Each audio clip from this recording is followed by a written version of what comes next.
একটা train accident হচ্ছে তাও খারাপ, যদি দুটো হচ্ছে তাও খারাপ।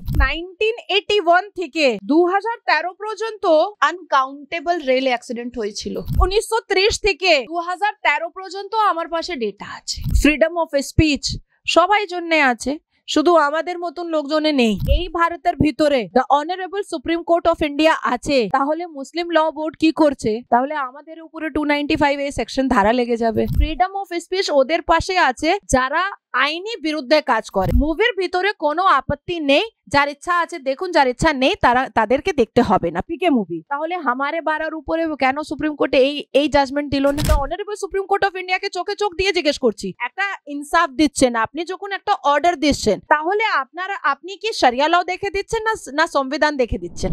বারংবার রেলে অ্যাক্সিডেন্ট হচ্ছে, আমরা দেখতে পাচ্ছি যে দুর্ঘটনা কিন্তু হতেই চলেছে, এবং এখন যেটা দেখা যাচ্ছে যে নিয়ম কানুন না মানার জন্য যার জন্য অ্যাক্সিডেন্ট হয়েছে। কিন্তু প্রশ্ন এটা যে কোথাও যে সাধারণ মানুষ যারা রেলে যাতায়াত করে, সাধারণ মানুষ, তাদের একটা প্রশ্ন আছে যে সুরক্ষাটা কোথায় যে দাঁড়িয়েছে, এবং এই বিষয় নিয়ে তার পাশাপাশি রাজ্য কিন্তু কেন্দ্রকে দুষছে। তোমার কি মনে হয় বিষয় না?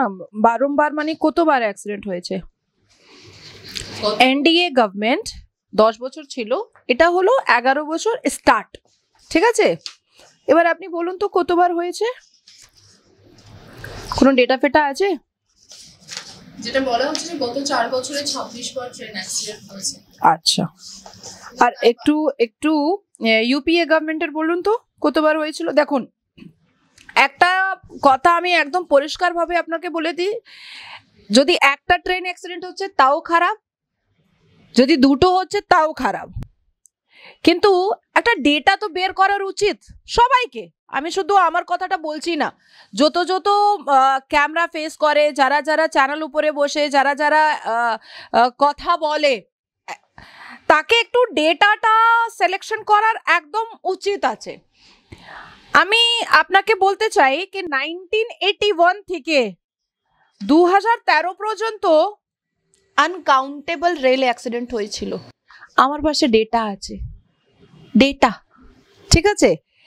এটা আপনার ইউপিএ গভর্নমেন্ট 6 জুন 1981 মানসি সারসা, তারপরে 20 আগস্ট 1995 কালিন্দী এক্সপ্রেস, তারপর 2 জুন, मतलब कंटिन्यूअसली 26 नवंबर 1998, তারপর 10 सितंबर 2002, उसके बाद 23 दिसंबर 1964, তারপর 28 मई 2010, मतलब 1930 থেকে 2013 পর্যন্ত আমার পাশে ডেটা আছে। তার ধারণের আমি ভাবছি कि যা জিরো অ্যাক্সিডেন্ট মিশন যা আমাদের প্রধানমন্ত্রী বের করেছেন তার উপরে কাজ হচ্ছে। কিন্তু এমন একটা রেলওয়ে মন্ত্রণালয় ছিল under Congress government, UPA government, যারা কখনো ক্যাজুয়ালিটিস উপরে ধ্যান দিত না, যারা ট্রেনের অবস্থা উপরে ধ্যান দিত না, যারা ট্রেনের ইঞ্জিনের উপরে ধ্যান দিত না, যারা ট্রেনের ড্রাইভার উপরে ধ্যান দিত না, যারা প্যাসেঞ্জার সুরক্ষার উপরে ধ্যান দিত না, যারা অন্ধকারে ফগে কি করে ট্রেনটা চালানো যাবে তার টেকনিক্যাল পয়েন্টে ধ্যান দিত না। আজকে আপনি দেখবেন যখন 0 ডিগ্রি জম্মু কাশ্মীরতে হয়েছিল, তার 0 ডিগ্রি বরফবারিতেও কাশ্মীরের একটাও ট্রেন নাও লেট হয়েছে, নাও বন্ধ হয়েছে, চলেছে। এবার আপনি বলুন তো কে 10 বছর 1 মাস এনডিএ গভর্নমেন্ট, ভারতীয় জনতা পার্টি মোদিজির সরকার নেতৃত্বে 6টা অ্যাক্সিডেন্ট না 5টা accident, if I am not wrong, তাহলে অনেক জিরো অ্যাক্সিডেন্ট পেশেন্টটা মানে কাজ করছে। তারপরে আরও যদি আপনি 1 বছর পরে আমার পাশে আসবেন তাহলে আমাকে জিজ্ঞেস করতে হবে কি একটা অ্যাক্সিডেন্ট হয়েছে, এবার আপনি জিজ্ঞেস করছেন না, কেন জিজ্ঞেস করছেন না?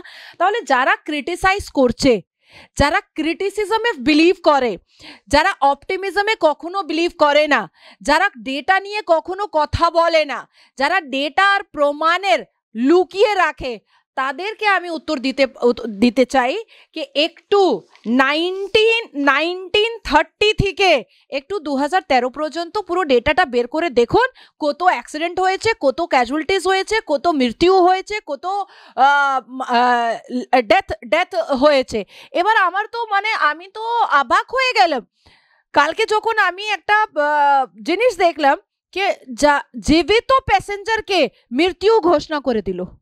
তারপরে রেলওয়ে আধিকারীরা এসে সাংবাদিকদেরকে বলল কি না না ও তো জীবিত আছে। এই তো পুলিশ চটপট করে এফআইআর করে দিল, পুলিশ চটপট করে মৃত্যু ঘোষিত করে দিল। কেন আপনি করবেন? কেন করবেন? আপনি ক্যাজুয়ালিটিসকে ভালো করে চেক করবেন না, আপনি ক্যাজুয়ালিটিসকে ভালো করে দেখবেন না, ওর এক্সামিন করাবেন না, আপনারা চটপট এফআইআর চটপট মৃত্যু কেন করছেন? তার মানে এটা হলো যে এই পশ্চিমবঙ্গ সরকার নিজের পুলিশকে দালাল মতন ইউজ করে কেন্দ্র সরকারকে বদনাম করার চেষ্টা করছে, সেটাই। এবং রাজ্য সরকার থেকে এই যে অ্যাক্সিডেন্ট হচ্ছে কাঞ্চনজঙ্ঘা এক্সপ্রেসে, সেই অ্যাক্সিডেন্টকে কেন্দ্র করেই যে রেলমন্ত্রী রয়েছেন অশ্বিনী বৈষ্ণব তার পদত্যাগের কথা বলেছেন। বলতেই পারে, এই country Democratic country, freedom of speech সবাই জন্য আছে, শুধু আমাদের মতন লোকজনে নেই। আমরা যখন জিজ্ঞেস করব कि যখন এই ভারতের ভিতরে the honourable supreme court of India আছে, তাহলে মুসলিম ল বোর্ড কি করছে?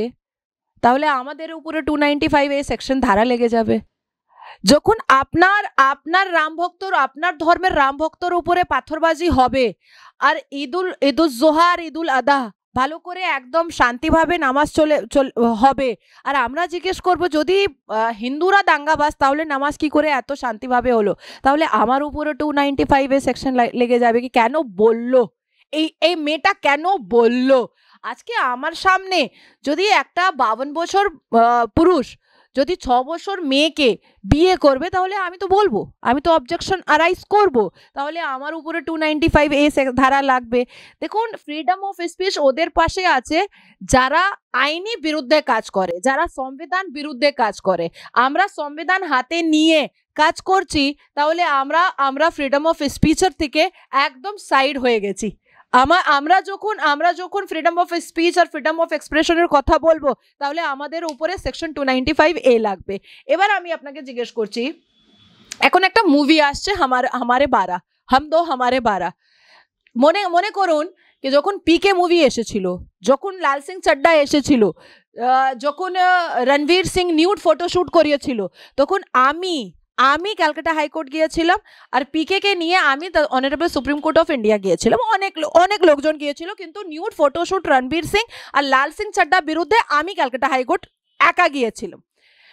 পিকে মুভির উপরে the honourable supreme court of India কি জাস্টিস দিয়েছিল কে মুভির ভিতরে কোনো আপত্তি নেই, যার ইচ্ছা আছে দেখুন, যার ইচ্ছা নেই তাদেরকে দেখতে হবে না, পিকে মুভি। তাহলে হামারে 12 উপরে কেন সুপ্রিম কোর্টে এই জাজমেন্ট দিল না? কেন দিল না? তাই এই পার্শিয়ালিটিটা খুব চলছে, এই আমাদের ভারতের ভিতরে পার্শিয়ালিটিটা খুব চলছে। আমি তো অনারেবল সুপ্রিম কোর্ট অফ ইন্ডিয়াকে চোখে চোখ দিয়ে জিজ্ঞেস করছি कि আপনি যখন একটা ইনসাফ দিচ্ছেন, আপনি যখন একটা অর্ডার দিচ্ছেন, তাহলে আপনি কি শরিয়া ল দেখে দিচ্ছেন না সংবিধান দেখে দিচ্ছেন? আপনার এই ভারতের ভিতরে যত জাজরা আছে, যত ইজলাস আছে, যত কোর্ট আছে, তার জাজের টেবল উপরে সংবিধান থাকে না শরিয়া থাকে? আচ্ছা, নিট কেলেঙ্কারি নিয়ে কি বলবে? কারণ এই মুহূর্তে আমাদের রাজ্যে আমরা দেখেছি চাকরি নিয়ে মামলা চলছে, এখন পর্যন্ত মামলা আবার রয়েছে, সেই মামলার রায় হবে। কিন্তু অন্যদিকে দেখা যাচ্ছে কেন্দ্রের যে নিট পরীক্ষা, সেটা সমগ্র ভারতের ছাত্রছাত্রী পড়ুয়ারা তারা পরীক্ষায় বসে, এবং সেই পরীক্ষায় দেখা যাচ্ছে কেলেঙ্কারি। কোথাও যে ছাত্রদের মনোবলে আঘাত রাখছে না যে কেন্দ্র, রাজ্য থেকে তো ভরসা উঠে গেছে, কেন্দ্রেতে যদি এরকম কেলেঙ্কারি করে তাহলে তারা কোথায় যাবে? না, দেখুন, কেন্দ্র সরকার এই ইনসিডেন্টকে, এই যা হয়েছে সেটা খুব ভালো করে সংজ্ঞান নিয়েছে, ভালো করে। আর ইনভেস্টিগেশন একদম ডিপ ডাউন ডেপথে গিয়ে হবে, কি ধরনের এটা হয়েছে, কেন এটা হয়েছে, আর হয়েছে না ওই মহিলা পেহলওয়ান মতন একটা ফ্যাব্রিকেট জিনিসটা সাজানো হয়েছে, কিষাণ আন্দোলন মতন একটা ফ্যাব্রিকেট জিনিসটা সাজানো হয়েছে, এটাও আমরা নিশ্চয়ই এই 48 ঘন্টা পর যদি চলে আসবেন আপনি আমার পাশে, আমি নিট নিয়ে যত কথা আছে আইনিভাবে আপনাকে বুঝাতে পারবো। আমার মনে হচ্ছে পেহলওয়ান আন্দোলন মতন আর কিষাণ আন্দোলন মতন একটা ফ্যাব্রিকেট একটা ড্রামা চলছে। কিন্তু দেখুন, আমার বাড়িতেও আমার একটা ছেলে আছে 15 বছর,